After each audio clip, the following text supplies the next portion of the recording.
Good morning, I'm Cassie and welcome to the land. Here at the land you're going to see the good, the bad, the ugly, and the rust.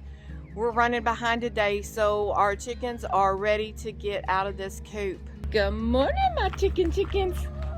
They get very excited when it's time to get up and out. They're running late today. Or I'm running late today. There goes your baby chickens. These baby dolls love their free time. They are free-range chickens. They go in at night and stay out all day. They have the entire 10 acres to roam around on. And this is Lovey. You'll see Lovey a lot. She likes to talk to us all the time. Don't you, Lovey? Today our biggest chore here at the land is going to be taking care of the chickens. We're expecting some cold weather to come in, and we need to get their hen house prepared for that so they don't get too cold. We do work regular jobs here, so we have to get that taken care of before we can do the chickens today. When I say we were rushed this morning and running behind, we are. The ladies got out a little late because I was working. I typically try to get a lot of my work day done before daylight comes up, so I start my days very early, so I will have a few minutes to come out, take care of the chickens, and do the things around the homestead that have to be done, and then go back to my regular job. I'm very blessed that I work for a company that allows me to work from home, so I get the opportunity to take care of the things around here that need done during the day. Okay, so here's what we got going for heat. We got a heat lamp up there. We got a radiant heater that needs to be hooked up. And then we're going to hook up the heater for their water. So we got to get all of that into extension cords because we do not have electricity hooked up. So we're gonna see how my husband's gonna get that rigged. Okay, so the first thing we're gonna do is cover up their windows. And they're measuring. Yeah, almost right up to your elbow. Just cut a rectangle. We're gonna cover up that ventilation up there.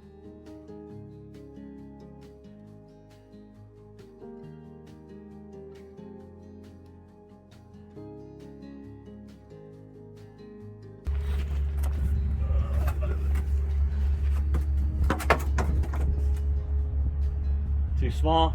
No, it'll work just fine. I mean, it doesn't matter if sun comes in because they need sun ventilation. So, do one just like this? Copy that one. Let me see that piece right there.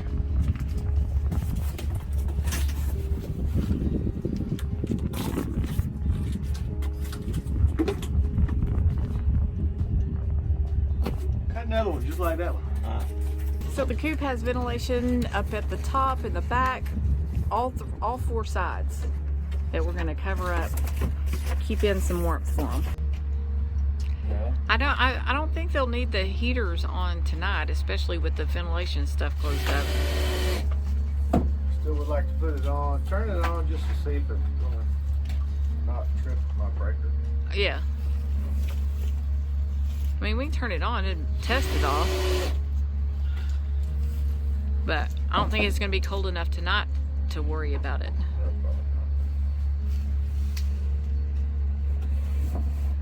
No, I kind of put it towards the back, yeah. If it would reach the cord reach, because they don't go, the baby chickens don't. They like that corner? They don't. No, babe. Huh? Oh, over there. Corner. Yeah, that corner. Oh. The baby chickens don't go back there. Did they not? No. I bet they would if that heat was back there. Oh, well, they might. They typically stay over here where Mundo's at. Where you could, how you gonna turn it on and off?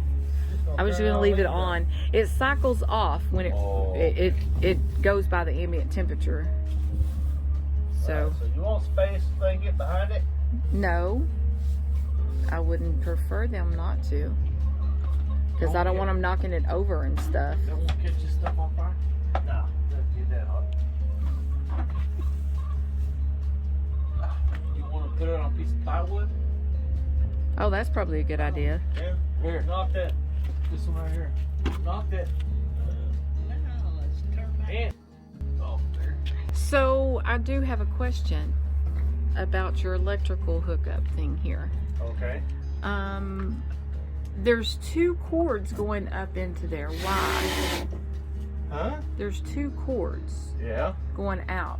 One coming in, one going out. So where's the one going out to? One going out goes to your water heater. Oh, okay. The red one is Copy that. to the water heater. Okay. So all I have to do is plug it in down there then. Yep. The blue one is the fire coming in. Okay, just so you guys know, this is the same electrical kind of thing we had going on last year during the winter, during that hard freeze we had here in Texas last year. And it worked fine. We didn't have any issues with the chickens. They leave the cords alone. They don't mess with them or bother it or get hurt by it or anything. The change that we're really making this year is we had 2 heat lamps in here, and I had bought the radiant heater this year with the new chickens as a brooder, and so we're gonna try it out in here and see how it works. So we got this extension cord here, and this gets hooked up to the water heater. We added, that is another addition we added this year, having the heated base, because last year 2 or 3 times a day I would have to come out and break up ice and give them fresh water and all that good stuff, so we wanted to avoid that this year. All right, so we got the chicken coop all fixed up for the winter weather coming. A big thank you to my husband for doing that, and a shout out to Mundo for helping him, and Brian Lee for being the support in the background watching them do it. So I'm going to give you guys a little bit of a tour of the coop and how we built it and why we did it the way that we did. It was pretty much a design of our own making. We stole some of the ideas from Carolina Coops, and I will link them and their website down to the bottom if you want to check them out.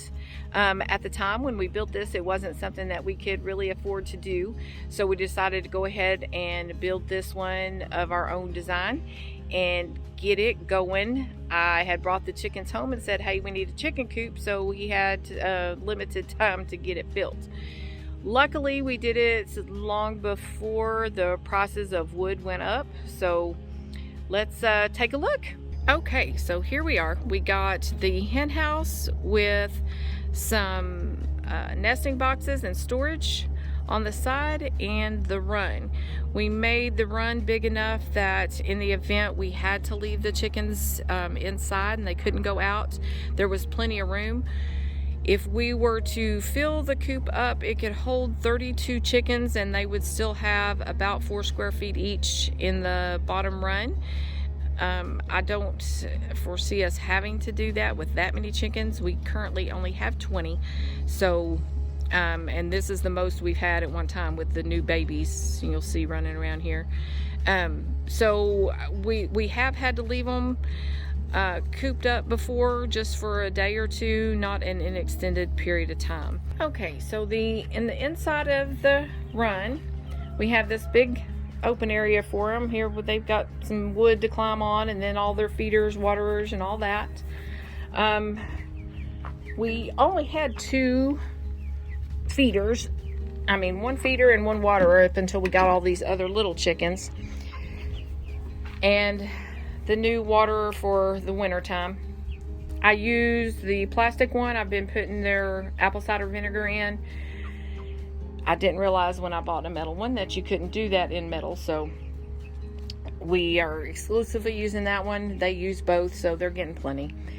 We have underneath the hen house, it's built up on stilts, or on a, raised floor. We had this set up for a little brooding area when the babies were a little bit smaller, after we moved them out of their actual brooder, which is a box that we have closer to the house. But now they're pretty much transitioned out of that and going up in the hen house at night. Ignore our paint, that's not finished. One of these days I'll get that done. They do have ventilation, as we showed with the weatherproofing on all 4 sides, 2 windows in here. Everything's closed off with the screen, and we pretty much have it predator proof. We've had someone try to get in on this side and tear the screen up, but they couldn't actually get in with the way that my husband's got the screen attached. They tore the screen up a little bit, but they didn't get in. We did have a couple of times snakes get in. We had the ground wash out. That's why we have these bricks here. After about a year of it being up, I guess, the ground washed away enough underneath our storage box there to make a little hole and let us snakes get in. So we got 3 in within a couple of week time period, and my husband got to get those out. I don't do snakes. So this is our storage and our nesting boxes that you can access from the outside. On one side I keep all of their feed and treats they get, and on the other side around I keep extra supplies and all that. Now these are our nesting boxes. We have them open up from the back instead of the top, so that we're not really scaring them whenever you open it up. And we do have some eggs, so we're gonna go ahead and get those out for today. Those are my fake ones I put in there. We noticed that if they get stressed, the snakes stress them out. So when they're stressed, they will not lay in the nesting boxes. They go find them a place somewhere else, and then we go on an Easter egg hunt. So I stuck those back in there to get them back into the habit of laying in the nesting boxes instead of somewhere else. Now around the back, this is how we get to the inside of the hen house. We've got 3 doors. Like I said, they're not finished painting. That down there is walled off to keep the wind out. It is usually open during the summertime, but we walled it off for the baby chickens so that they wouldn't get too cold while they were still little bitty. Now these doors open. Oh.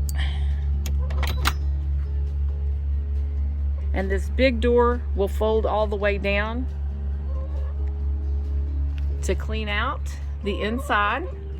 So that's what it looks like when you open the 2 doors, and then the 3rd door, final door wheel, can open up. But here was the purpose. When we talked, if you watched our trailer video, you'll see that we are getting older, and we wanted to get all of our systems in place before we were too old to do it. And we wanted to make it convenient for us as we age to do the work easier. This system here makes it pretty easy. This is a like 5-10 minute job whenever we have to clean out the coop. Basically, we have got the inside of it lined with what is you put on showers. It could be on, if you're building a shower, I don't know what it's called, but we got the bottom of the coop and the sides up 12 inches with that, and this is up at waist level. So I just have to get a broom or a shovel and shovel it out. I pull the wheelbarrow right up here and scoop it all out. No bending, stooping, all of that. The rake reaches all the way to the back. About every other time I may go in there and sweep out the whole bottom, but makes it easy to do, and it doesn't take any time at all. And this is the other nesting box and other storage shelves. Get this. We do have the little hooks on here just in case a raccoon or something might be smart enough to open these up. Oh, and we have Blondie in here laying an egg. So we will come back and check that spot a little bit later. But see, when we open this, it doesn't scare them, doesn't freak them out. They just stay in there and finish up their laying. I hope you liked the video today and the tour of our chicken coop. If you did, please like, share, and subscribe. Let us know in the comments below, and any questions you might have, we'd get to them as soon as we can. If you have a dream, a goal, a passion unattended, what are you waiting for? Have a good day. Hester loves her pets.